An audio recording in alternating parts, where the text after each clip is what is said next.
नमस्कार दोस्तों, story audio book Mumbai channel में आपका स्वागत है। अगर आपको यह कहानी पसंद आती है तो चैनल को सब्सक्राइब करें। तो चलिए शुरू करते हैं।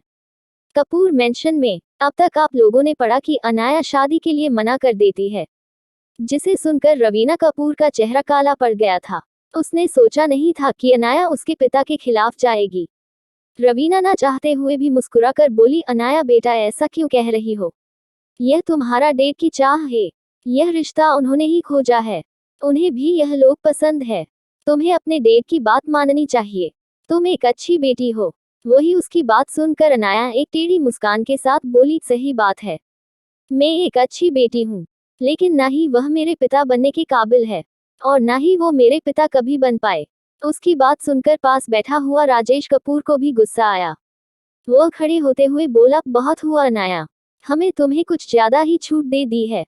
तुम यह शादी कर रही हो, यह मेरा फाइनल डिसीजन है। मैं आगे कोई बहस नहीं सुनना चाहता। वही उसकी बात सुनकर जहां रवीना कपूर खुश हो गई, वही अनाया उन्हें ऊपर से नीचे तक देखते हुए गुस्से में बोली, मिस्टर राजेश कपूर, आवाज नीचे। मैंने आपको मैं पिता मानना बहुत पहले ही छोड़ दिया है, इसलिए मेरे बिहाफ पर डिसीजन लेना बंद कीजिए और यह मत सोचिए कि मुझे कुछ पता नहीं है। आप बचपन से ही मेरे पिता कभी नहीं बन पाए। पिता तो छोड़िए, मुझे तो यह विश्वास है कि मेरी माँ की मौत के पीछे भी आप में से ही किसी का हाथ है। बस मुझे एक सबूत की जरूरत है। उसके बाद मैं भी देखती हूँ कि आप लोग ऐसे आराम की जिंदगी कैसे जीते हो। और अगर आपको यह रिश्ता इतना ही पसंद है तो आपकी लाडली बेटी जानवी की शादी करवा दीजिए इसे।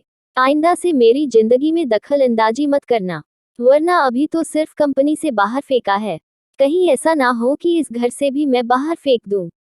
और जहां तक मुझे पता है, आप लोगों के पास अब फूटी कोड़ी नहीं रही है, तो अगर मैंने बाहर निकाल दिया तो सड़कों पर भीख मांगनी पड़ जाएगी, क्योंकि आपकी लाडली बेटी का करियर तो पहले ही बर्बाद हो चुका है। वहीं अनाया की बात सुनकर उन सबके चेहरे पीले पड़ गए।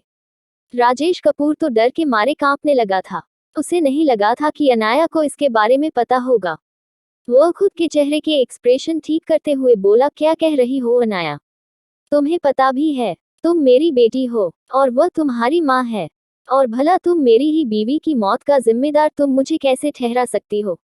बकवास करना बंद करो और चुपचाप यहाँ बैठो। अनाया भी रौबदार अंदाज में अपनी जगह से खड़ी होते हुए डरावनी हंसी हंसकर बोली, मैं चुप हूँ और आप सबकी बकवास सुन रही हूँ। इसका मतलब यह नहीं है कि मुझे कुछ पता नहीं है और मैं कुछ जानती नहीं हूँ। बस सही वक्त का इंतजार कर रही हूँ। यह आखिरी मौका है आप लोगों के लिए। अगर चुपचाप जिंदगी जियो और अगर आप लोग मुझे परेशान नहीं करोगे तो आप इस घर के किसी कोने में रह सकते हैं, लेकिन अगर मेरे खिलाफ गए और कोई नई चाल चली तो मैं देर नहीं लगाऊंगी आपके सर से यह छत छीनने में। फिर वहां बैठे हुए तीनों गांव के लोगों की ओर देखकर एक डरावनी आवाज में बोली, और तुम तीनों नमूने निकल जाओ इस घर से। यहाँ कोई तमाशा नहीं चल रहा और तुम्हारी इस जोकर बेटे से मैं शादी नहीं करने वाली। वहीं उन तीनों को तो गुस्सा आ रहा था। उस लड़के की मां आगे आते हुए अनाया को थप्पड़ मारने के लिए हाथ उठाती है और गुस्से में बोली, तुम घटिया लड़की, तुम जैसे लड़की की अकल तो मैं ठिकाने लगाती हूँ। थोड़ी सी मार पड़ेगी, तुम सीधी हो जाओगी। और भला तुम्हारी हिम्मत कैसे हुई मेरे बेटे को शादी के लिए मना करने की? जब तुम्हारे माँ बाप हाँ कह रहे हैं तो तुम्हें यह शादी करनी ही होगी। इतना बोलकर वह अपना हाथ जोर से उसे तमाचा मारने के लिए उठाती है, लेकिन उसे नहीं पता था कि उसके सामने खड़ी लड़की कराटे में ब्लैक बेल्ट है। अनाया को उसकी बात इतनी पूरी लगी थी, ऊपर से बार बार हर कोई उस लड़के के साथ उसकी शादी पर जोर दे रहा था, तो उसे गुस्सा भी बहुत ज्यादा आ रहा था। उसे बर्दाश्त नहीं था कि उसके हर्षवर्धन के अलावा उसका नाम किसी के साथ जोड़ा जाए, इसीलिए वह गुस्से में कुछ ज्यादा ही फोर्स लगाकर उस औरत के हाथ पर मार देती है। ऐसा होते ही उस औरत के हाथ से हड्डी टूटने की जोर की आवाज आती है, जो आवाज वहां किसी ने नहीं सुनी थी, और वह औरत चिल्लाकर दर्द के मारे नीचे बैठ गई। यह नजारा इतना डरावना था कि राजेश कपूर और रवीना कपूर तो 2 कदम पीछे ही हट गए। तभी उस औरत का पति और उसका बेटा आगे आते हुए उसे संभलने लगे। वह दोनों भी गुस्से से पागल हो रहे थे। वह लड़का जो अनाया को देखने आया था, वह आगे आते हुए गुस्से में बोला, तुम्हारी हिम्मत कैसे हुई मेरी माँ को चोट पहुंचाने की? यह सुनकर अनाया गुस्से में बोली, अभी भी वक्त है, निकल जाओ अपनी माँ और पिता को लेकर। कहीं ऐसा ना हो कि मैं गुस्से में तुम सबको यहाँ से पुलिस स्टेशन ही भेज दूँ।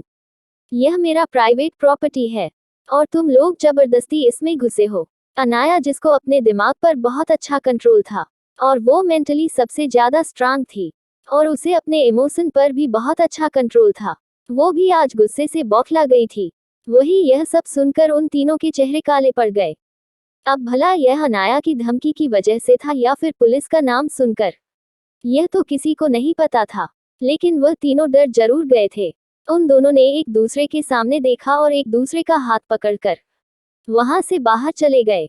जाते हुए वह लड़का अनाया की ओर देखकर धमकी देकर बोला, हम तुम्हें छोड़ेंगे नहीं, तुम देखते जाओ, तुम्हें शादी तो मुझे ही करनी होगी, उसके बाद मैं तुम्हारी एकल ठिकाने लगाऊंगा। इतना बोलकर वह वहां से चला गया, क्योंकि उसकी नजरों में भी साथ साथ लालच दिख रहा था। उसने इतना बड़ा घर कभी नहीं देखा था और वह जानता था कि अनाया के साथ शादी के बाद यह सब कुछ उसका हो जाएगा। वह रातों रात लाखों पैसे रुपए का मालिक हो जाएगा। इसलिए वह लालच भरी नजरों से वहां पड़ी हुई हर चीज को देख रहा था। जैसे ही वह लोग बाहर गए, उन लोगों को नहीं पता था कि बाहर उन लोगों की मौत खड़ी है। जैसे ही वह कपूर मेंशन से बाहर गए, वैसे ही वहां 3-4 काली गाड़ियां आकर रुकी। उनमें से कई सारे लोग निकले और उन तीनों को पकड़ के कार में फेंक दिया। वह लोग बस चिल्लाते रह गए और वह कारों का काफिला थोड़ी देर में ही वहां से गायब हो गया। किसी को कुछ पता तक नहीं चला कि कुछ ही मिनट में वहां क्या हो गया। दूसरी ओर अंदर अनाया रवीना कपूर और राजेश कपूर को देखकर गुस्से में बोली, आप लोगों के लिए भी यह आखिरी गुड मॉर्निंग है। मुझे पता है कि आप लोगों ने मेरे सामने बहुत सारी चालें चली, मुझे यहाँ से दूर भेज दिया ताकि लोगों को कभी पता ही ना चले कपूर खानदान की एक बेटी है। और मुझे पढ़ाने लिखाने ने की भी आप लोगों ने जहमत नहीं उठाई, ताकि आगे चलकर यह सब कुछ आप लोग हड़प ले। यहाँ तक कि आप लोगों ने मुझे अकेले रहने पर मजबूर किया, ना ही कभी माँ बाप का प्यार दिया। ऊपर से हर वक्त मेरे खिलाफ साजिश रचते रहते हो और मुझे मारने की प्लानिंग करते रहते हैं। ऐसा मत सोचिए कि मुझे कुछ नहीं पता, बस मैं एक और मौका दे रही हूँ, क्योंकि यह औरत तो मेरी कुछ नहीं लगती, लेकिन आप मेरे पिता है और इस चीज को मैं ठुकरा नहीं सकता। लेकिन यह आखिरी मौका है, अगर आगे से भी आपने ऐसा कुछ किया तो मैं भूल जाऊंगा कि आपका मेरे साथ क्या रिश्ता है। और अगर आपको भलाई करने का इतना ही मन हो तो अपनी बेटी जानवी की भलाई कीजिएगा। मेरे पीछा बंद करी। क्या अनाया सच में पूरा राज खोल देगी? और क्या रवीना अपनी चाल चलेगी? और हर्षवर्धन उन लालची लोगों? अगर आपको अगला एपिसोड चाहिए तो लाइक करें, कमेंट करें और चैनल को सब्सक्राइब करें।